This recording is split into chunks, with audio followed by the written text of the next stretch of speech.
Alrighty then, now that 2017 is over, it is time to reflect on the past year. But more importantly, it's time to rank the top 10 movies of 2017. Number 10. Now, Blade Runner could have been a lot higher on this list if it weren't for the fact that I felt that it was really slow and somewhat draggy at times, and I felt like the villain of the movie was kind of underdeveloped and just uninteresting to me. However, it's still a pretty amazing movie, really well acted. Ryan Gosling does an awesome job, and Harrison Ford does an awesome job, of course. It's very atmospheric, the score is amazing, very synthy, a really nice sequel to the original Blade Runner. And there are even some interesting themes in it, and I think this film deserves a spot on most top 10 movies of 2017 lists. Number 9. Shyamalan is back, baby. I gotta say, my expectations for Split weren't the highest. Given the trailers, it looked kind of cheesy, like it looked like James McAvoy is going like way over the top. And Shyamalan's track record isn't the greatest. But I gotta say, with this one, he is back. Split is an amazing thrill ride that is full of tension, full of mystery, and James McAvoy should get an Oscar for this, I swear. This guy has the greatest performance I saw probably all year. Split is a must-see for Shyamalan fans, a must-see for thriller fans, and just an all-around really well-done movie. Number 8. The Last Jedi. Some love it, some hate it. I'm leaning toward the love it side, even though I do have my fan nitpicks, my personal nitpicks, my expectations that weren't met. But looking at it, it had some amazing character themes in it, really cool effects, and awesome action. John Williams delivers an amazing score, rounding out an already really cool sci-fi film. Number 7. Now, going into Wind River, I don't know exactly what I was expecting from this movie, but going out of it, I was extremely pleasantly surprised.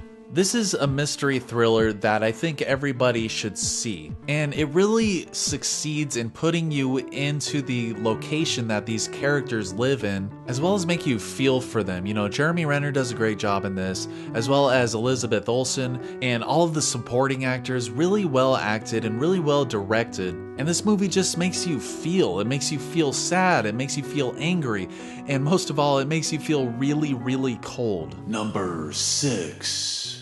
Wonder Woman! What top 10 list of 2017 would not include Wonder Woman? After Batman vs. Superman, Suicide Squad, Wonder Woman was such a breath of fresh air to actually have a quality movie, especially about Wonder Woman, a character who's so somewhat outlandish. And that's why it could have been easy to get too cheesy with this character, you know, cross that line into cringe-worthiness, you know? And this has got to be thanks to the directing and also Gal Gadot's performance of Wonder Woman. Not only that, but the action was amazing as well, and a lot of the times, some of these movies tend to be too actiony or too focused on the action, but what this film had going for it was that it had a sense of humanity to it, sense of justice, especially with Wonder Woman and her character arc. So Wonder Woman is definitely a must-see. Number 5. SpiderMan Homecoming, of course, another superhero film.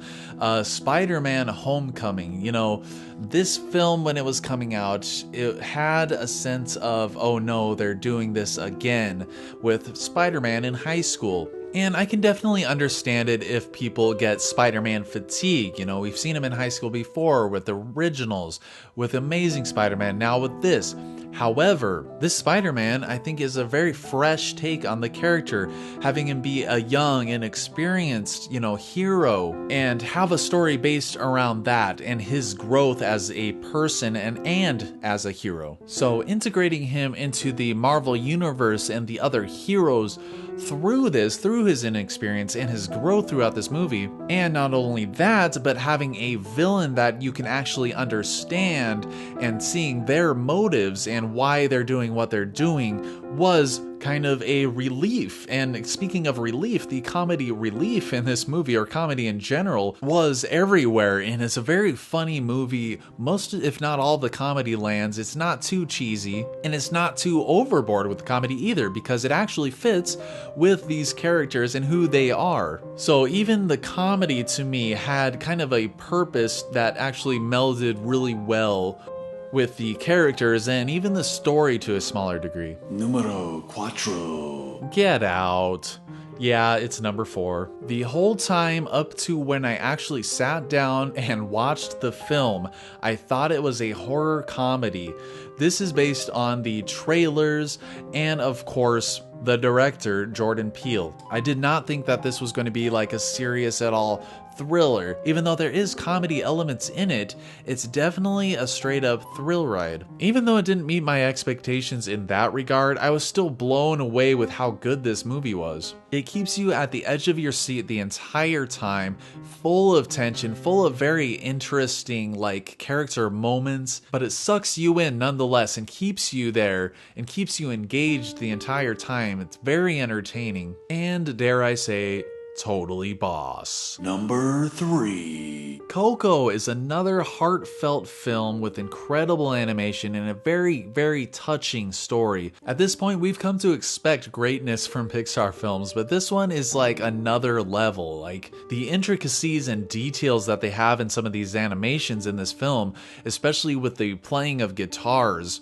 And speaking of, the music in this is fantastic. It puts you right into the shoes of the characters and right into the mood of the characters as well. Like I said, it's a very heartfelt and touching story about personal dreams, family, and a very unique adventure full of cultural influences, very lush, with details in that regard as well. Just such a well-made film. It's just unfortunate they decided to inject the Frozen episode of Olaf before this film. It kind of took away from the actual theater going experience of experiencing this film. Number 2. Wolverine 3, as I like to call it, is leagues better than Origins and The Wolverine, even though I think The Wolverine is way better than Origins.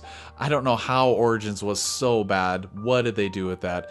But Logan, I'm sure this is going to be number 1 at many top 10 lists. And I think that's because there's so much heart and so much feeling in this film that I don't think you could really get from any other superhero film. Now, this isn't your, traditional superhero film. It's more of a introspection or look at who Logan is as a person, or who he wants to be, who he has been, and who he is now in this world that is, not too friendly for mutants. So it does an amazing job of really making you feel for these characters' situation. And honestly, it's actually a very sad movie too.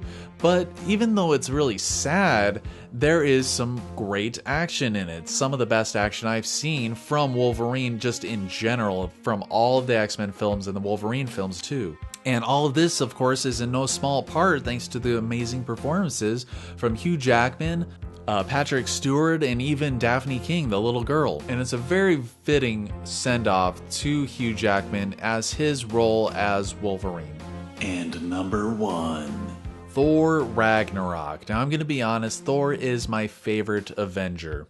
I loved Thor 1. Thor the Dark World was very underwhelming, kind of boring to be honest, but Thor Ragnarok takes the cake as the best Thor movie. And this isn't just because the action I think is better, the effects are definitely better, but I think that it majorly succeeded in injecting a lot of freshness into the Thor character because, to be honest, compared to some of the other heroes, he wasn't that interesting. Now, the direction they decide to go in is more of a humor aspect. And this movie is funny as hell, Thor is cracking jokes. You can tell that he's had progression as a character and as a person as well. And I think the story that they decided to go in with this film was very fitting in the direction that they're trying to take this character. And also having the Hulk in it as well with their dynamic was really cool. So I think it had a solid story, really entertaining. No small part thanks to the set designs in this. And the score. I loved the score in this. the techno kind of synthy, almost retro vibe that it gave off. I loved it, and it meshed so well with the set designs and the overall themes and story that this film was going for. So, along with amazing everything, it had some really badass action, making it the best movie of 2017. Which, I gotta be honest, this list was incredibly difficult for me to make, because you could practically hit the shuffle button on this list and I would be fine with it. But that wraps up the list. What is your top 10 movies of 2017? Put it down in the comments. Thank you very much for watching the video. Share it out if you enjoyed it, and take it easy.